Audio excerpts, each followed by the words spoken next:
ایک لڑکی کی شادی ہوئی۔ شادی کی پہلی رات شوہر کھانا لیے کمرے میں داخل ہوا اور بیوی سے کہا کہ آ جائیں، کھانا کھاتے ہیں۔ بیوی بولی، میں نے دیکھا ہے تمہاری ماں نے بھی نہیں کھایا، ان کو بھی بلا لو، پھر مل کر کھاتے ہیں۔ کہنے لگا وہ سو گئی ہوں گی، چھوڑو ہم دونوں کھاتے ہیں۔ بیوی اصرار کرتی رہی پر وہ اسی بات پر ڈٹا رہا۔ جب اس نے شوہر کا رویہ یہ دیکھا تو طلاق کا مطالبہ کر دیا۔ شوہر بہت حیران ہوا اس کے مطالبے پر، لیکن وہ اپنی بات پہ ڈٹی رہی، یہاں تک کہ طلاق ہو گئی۔ دونوں الگ ہو گئے، پھر دونوں نے دوسری شادیاں کر لی۔ 22 سال گزر گئے۔ طلاق لینے والی عورت کے دوسری شادی سے 2 بیٹے ہوئے جو اپنی ماں سے بہت محبت کرتے تھے۔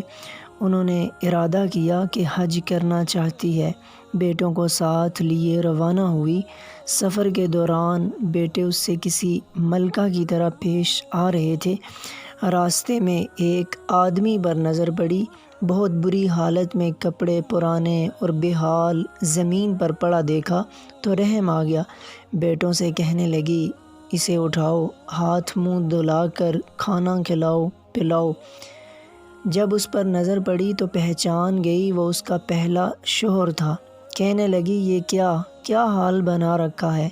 بولا، میری اولاد نے میرے ساتھ بھلائی نہیں کی، میں اکیلا رہ گیا۔ کہنے لگی، کیوں کرتے وہ تم سے بھلائی جبکہ تم نے اپنے والدین کے ساتھ بھلائی نہیں کی؟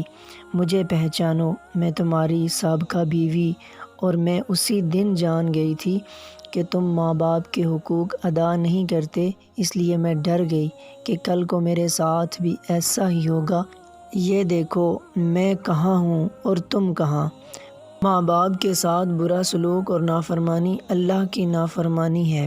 جس قسم کا بڑھاپا ہم گزارنا چاہتے ہیں وہی اپنے والدین کو گزارنے میں مدد کرنی چاہیے، کیونکہ یہ ایسا عمل ہے کہ جس کا بدلہ دنیا میں ہی دے دیا جاتا ہے، خواہ اچھا ہو خواہ برا ہو۔